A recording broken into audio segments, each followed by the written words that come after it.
Greetings, today is January the 8th. It's actually my sister's birthday, also Elvis's birthday, and it's 6 days after my 50th birthday. Oh wow, that makes me feel old. But hey, at least YouTube can't say that my channel is for kids, right? If I'm 50 and I'm talking about all this stuff. So, I went to see Rise of Skywalker the other night, and it was the first time I ever used my senior discount to get into a film. Okay, so in the previous video, I teased a couple of packages that I'd gotten in the mail.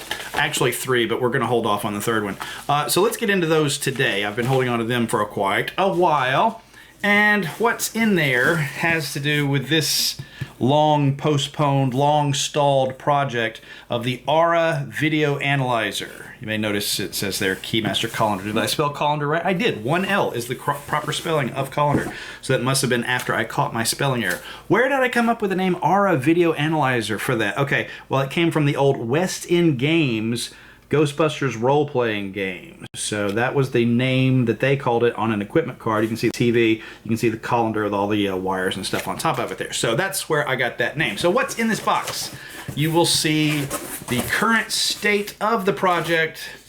It never got much farther than that right there. Some resistors on there and the colander. Actually, this one's not the colander. That must be in another box. This one was a handleless strainer. Had the same kind of legs on it and everything, removed the legs. And this one was just a lot easier to work with because I totally botched the actual colander when I tried to take the handles off of it. So, what else we got in here? Hey, look at this.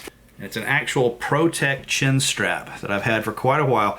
Now, number one, it's completely pristine. It's never been used, but the reason it's never been used is because it had a bad paint smear there. So I got it for an okay price, and it is vintage and everything, but there we go. Protect, who are you gonna call? All right, so what now? What could possibly be left? Well, where I stalled out was always the standoffs, the ceramic standoffs and the spacers and everything.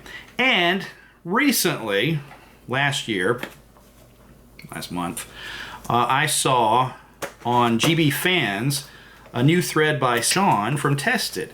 And he was working on one of these, and he actually sourced some correct standoffs, but more importantly, he 3D modeled some standoffs. So I shot him a message on GB Fans boards. I've dealt with him before on my Ghost Trap project from summer before last, and got a couple of pieces that I needed from him. But Sean messaged me back and he said, I've actually got a spare set of the ones that I 3D modeled ready to go. This is the price for them. And I said, yes, thank you, I want. So you may know him as Count Spatula, you may know him as Sean Charlesworth, you may know him as Sean from Tested, or you may know him as Charlesworth Dynamics, but I've dealt with him a couple of times and he's always worked really well with me on getting me exactly what I need at a great price. So I highly recommend this guy. This has 3 different styles of standoffs in it.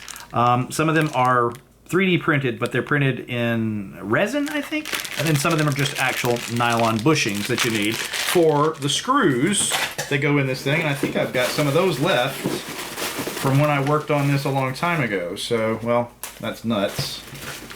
Here we go. There's some of the screws that you'll need. So, and what else have I got in this box? I have my original Rick Moranis glasses from back in the day that are kind of moldy looking. I'm not going to put those on my face because they seem to have developed some mold in storage. Ick. But these were safety glasses that had the side shields, and I just ripped the side shields off of those. Ugh, I gotta wash my hands now.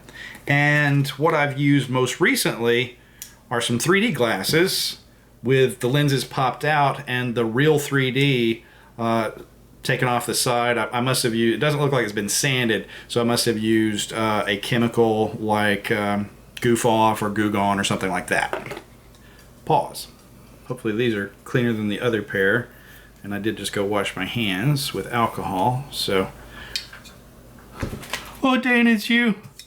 And even beyond that in here, I've got one other thing. This is actually mine from way back in the day.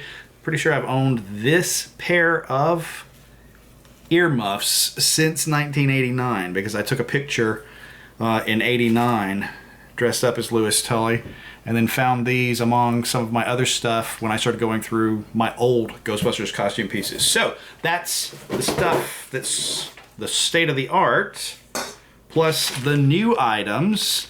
So what's this? Well, Sean was of the opinion that some of the resistors on there, these are the ones you can definitely make out in the movie. He was of the opinion, very hard to spot, that these two were not that style of resistor, but were actually Dale resistors.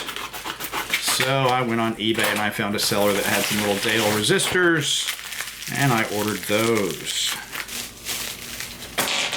All right, there we go. And these guys are similar to some of the ones that I've used on the ion arm of mine and my son's proton packs. So, two of those may replace these two, or I might leave one that and change one to this, because these two don't actually match. These have stripes running parallel to the solder lugs. These have stripes running perpendicular to the solder lugs. And so on these guys, I might use one where it's parallel and one that it's perpendicular. So I don't know. Anyway, it was a pack of 3 for a pretty cheap price, so I got all 3 of those. All right. Thank you for watching. Stay fit, keep sharp, make good decisions. Happy New Year. I shot him a message on GB Fans boards. I've dealt with him before on my Ghost Trap project from summer before last, and got a couple of pieces that I needed from him. I cannot figure out where to open this.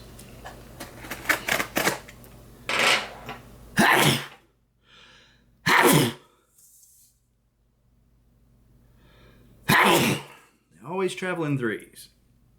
It's a Poltergeist reference for you. Okay, so I might just leave all that in just for fun. Okay.